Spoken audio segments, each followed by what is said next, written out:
Counting by Sevens, chapter 50 and 51. Our word today is stamina, meaning enduring energy, strength, and resilience. The strength or energy to keep going. So I think Dell has stamina now because he's been running every day, right? Okay, chapter 50. We rotate. If the sprayer is on the lowest setting, even I can manage. Quinha does a huge section pretending, I believe, that he's in a video game. I take my turn, but my productivity is lousy. It's such a struggle for me to control the nozzle that I can barely move. I am the littlest one, but I give it everything I have. I'm pretty sure that if I hadn't been doing my afternoon jogging, I wouldn't have lasted for more than a minute on my feet. We have to be very careful because the filthy water runs down the windows, so after we've washed an area, we then need to clean the glass. But we can't do that without the power sprayer. We are now all working, even Dell, when Hiro's taxi pulls up. I see him and Patty talking for a while at the curb. Somehow, it doesn't seem strange that his whole back seat just happens to be filled with rags and 3 of those squeegee things. Hiro finds an extension ladder in the carport and he takes over the window issues. It's dark and we're still at it. Even Quinha hasn't given up. We take turns sitting on plastic milk crates and aiming flashlight beams up at the building. A man comes out and we think he's going to yell at us, but he's friendly and gives us each a peppermint candy. He even donates a poinsettia for the garden when we're ready to plant.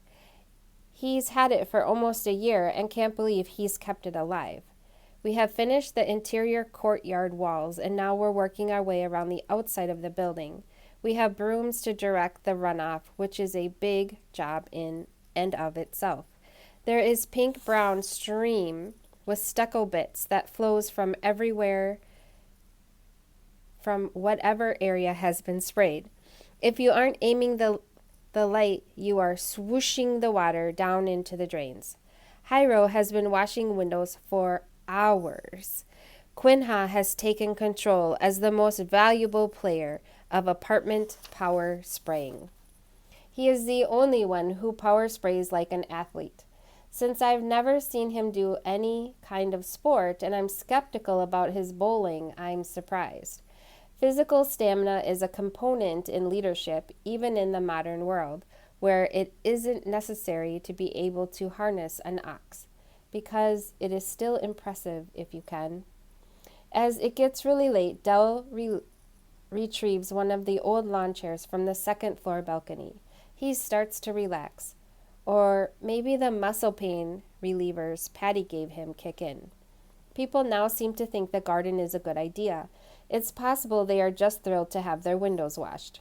The sky is filled with stars, more stars than I ever remember seeing, and I've spent a lot of time at night with my head tilted back analyzing the constellations. Quinha has done more laughing in the last 10 hours than I've seen in the last 10 weeks. He just finds everything funny now. I didn't understand until recently that emotions could be so contagious.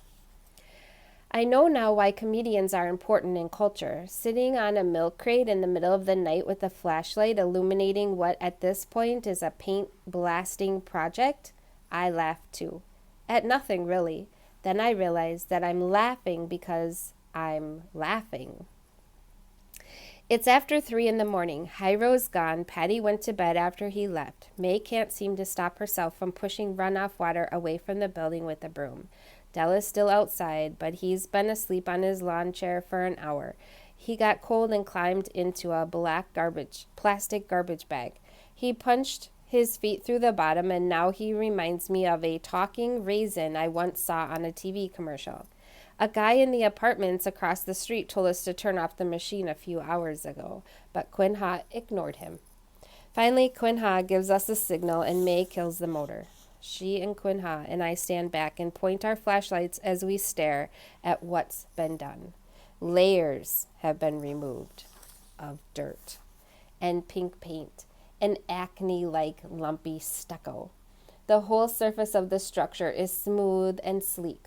All the cracks are gone, and so are the bald patches where the stucco had crumbled off. The odd design of the place, with its high windows and box-like mass, now appears futuristic and forward-thinking, at least to me. And it is not an exaggeration to say that the Gardens of Glenwood is the cleanest building in all of Bakersfield. For 3 days, it is hard for any of us to move our arms. We walk around like plastic soldiers with our limbs held tightly to our sides. I go down at night and water the dirt to keep it from blowing again, and I prep the soil. I add a slow-release granular fertilizer that I got Dell to buy at Home Depot. By midweek, we are ready for the next step. We have over 4 dozen sunflowers in 23 containers, less than thriving poinsettia, and bags of mulch to spread.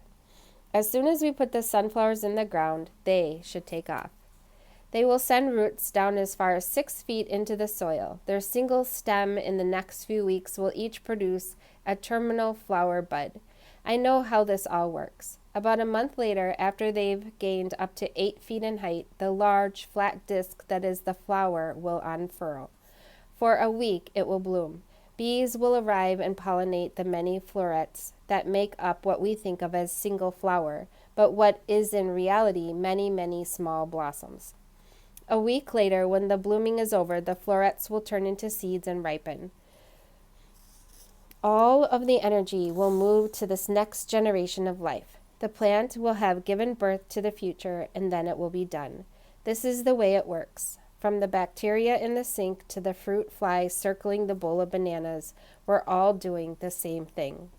But if people saw all of this for what it really is, who knows if anyone would get out of bed in the morning. I will soon have the garden covered with a crop of sunflowers, but in 5 weeks it will have to be replanted, and so will I. What goes on in the soil next should be more permanent. Right now, I'm the sunflower, temporary, but attaching myself to the ground underneath me. The garden is challenging me, as always, to see my own situation. My court hearing is next month. I'll be ready. I'm not sure for what exactly, but maybe that's what being ready really means. Chapter 51.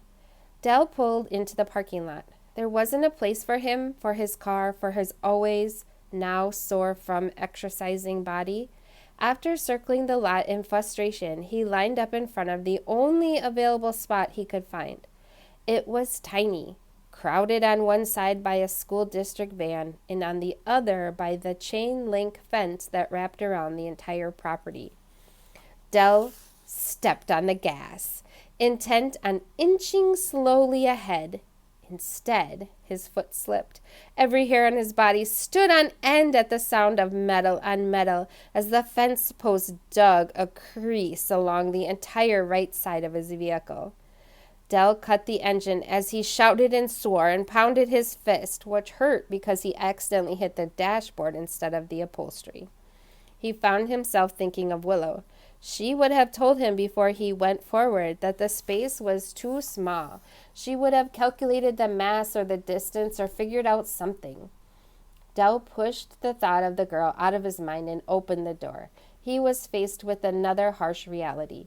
Even though he'd almost taken out the fencing along the passenger side, he was still so close to the van next to him that he doubted he could get out of his car. He'd just have to make this work. Wasn't that what life was now teaching him? Dell gritted his teeth and got his left leg and then hip out, but his tummy, even angled and sucked in, was a real problem. Hoping for the best, he let his belly go. It pushed in all directions, and the edge of the car door dug straight into the side of the neighboring van. Another metal on metal sound.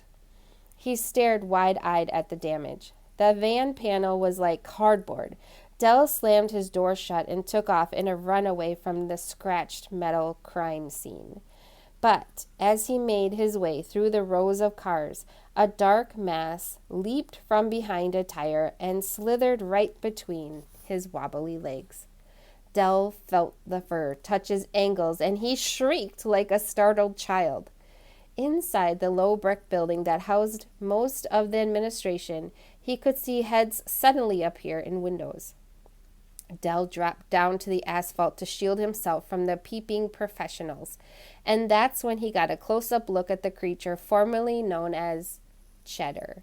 The cat was thin and mangled, with one hairless ear and a chunk missing from his now crooked tail. But the animal was more than scared and dirty. He was frantic and desperate. Cheddar arched his back and, in an attempt to appear fierce, showed his spiky teeth as his pale green eyes turned dark jade. A chill ran up Dell's spine. He had adopted Cheddar, and then he'd let the animal fend for himself in a parking lot. He had not made a single attempt to rescue him. Dell stared into the eyes of the frightened feline, and something clicked. He had to take more responsibility for his actions. He'd start with the cat. Dell grabbed Cheddar by the scruff of his neck and was surprised at how easy it was to get control of the animal. Cheddar was not a feral cat. He had been brought up with the touch of a human hand, and he seemed perfectly happy to get back in the company of a man with possible access to canned food.